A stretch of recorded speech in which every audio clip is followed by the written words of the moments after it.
Саламатсыздар ма балалар? Бүгінгі өтетін сабағымыз 47-ші сабақ. Сабақтың тақырыбы санның квадраты.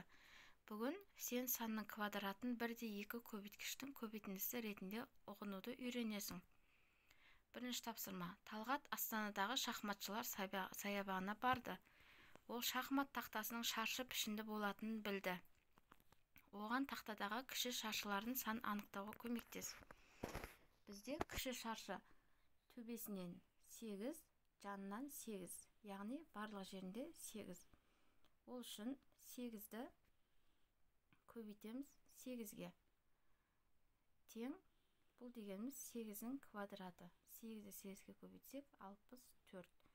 Бізде кіші шаршы 64 шықты. Келесі, екінші тапсырма. Берілген сандардың қайсысын 1/2 көбейткіштің көбейтіндісі түрінде жазуға болады?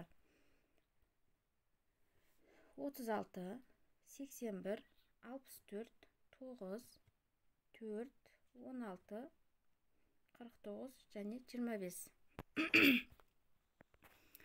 Ә тапсырмасы. Көбейтіндіні көбейткіштердің квадратына ауыстыр. Бұл дегеніміз 3-дің квадраты. 6-ның квадраты. Келесі бетте А тапсырмасы және Ә тапсырмасының дайын нұсқасы көрсетілген. Соны мұқият дәптерімізге жазамыз. Түсінікті деген ойдамын. Дәптерімізге мұқият жазамыз. Келесі 3-ші тапсырма. Сандардың квадраты нешеге тең екенін жаз. Бірінші, жұп сандардың квадратын өсу ретіне қарай жаз. Өсу реті дегеніміз кішкентайынан үлкеніне қарай жүру. Яғни бұл 2-ның квадраты 4, 4-дің квадраты 16, 6-ның квадраты 36, 8-дің квадраты 64, 10-ның квадраты 100. Келесі Ә тапсырмасы. Тақ сандардың квадратын кему ретіне қарай жаз. Кему реті дегеніміз үлкенінен кішкентайына қарай жүру.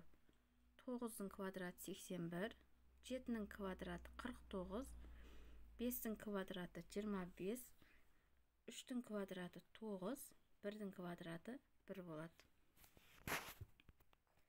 Келесі. Сандардың квадратын 1/2 көбейткіштің көбейтіндісіне ауыстырып, оларды есепте.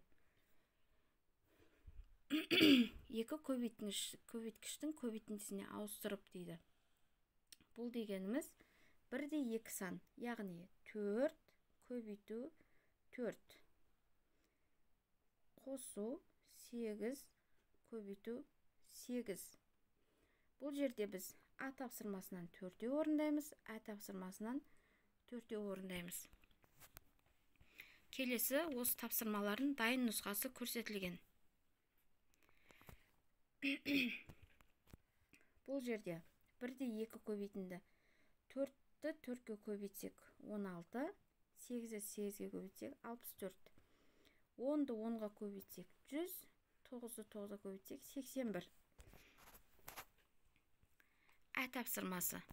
Бұл жерде де 6-ны 6-ға көбейтсек 36, 8-ді 8-ге көбейтсек 64. Келесі тапсырмалар түсінікті деген ойдамын. Дәптерімізге мұқият жазамыз. 5-ші тапсырма. Фигуралардың периметрі және ауданы есепте. Бізде бірінші фигурамыз шаршы, екінші фигурамыз тіктөртбұрыш. Шаршы дегеніміз барлық қабырғаларының ұзындығы тең, яғни жаны төбесі. Тіктөртбұрыштың ені және ұзындығы болады. Біз бірінші ауданын табу үшін ауданның формуласын жазып аламыз. Тіктөртбұрыштың периметрін жазу үшін периметрдің формуласын жазып аламыз. Келесі тапсырмада мына жерде ауданның формуласы көрсетілген. Ал мына жерде периметрдің формуласы көрсетілген. Бұл жерде S дегеніміз аудан, 3 көбейту 3 дегеніміз шаршының қабырғаларының ұзындығы. Периметр дегеніміз пи деген периметр, яғни мынау тіктөртбұрыштымыздың енінің ұзындығы 2 сантиметр, ұзындығы